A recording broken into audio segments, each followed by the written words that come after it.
We're back at it, guys. We're cooking in the kitchen with Mom and Ito.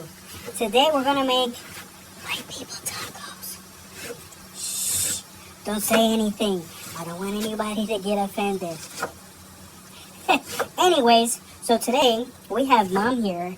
She's chopping up the lettuce in perfect slices. Ain't that right, Mom? Check it out. We have our ground beef going, which looks phenomenal. We're gonna get some tomatoes. We got those taco shell things.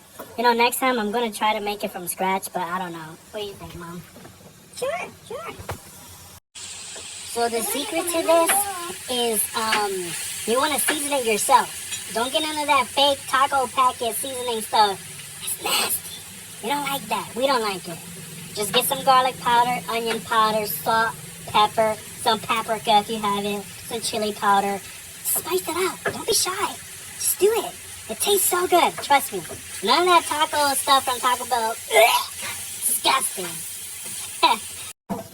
So you guys need to make a vote with me. Do you guys prefer soft or hard shell tacos? Which one? You like soft tacos?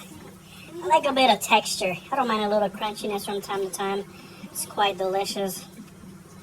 But I do like me a soft taco. All depends. Comment down below what you guys prefer.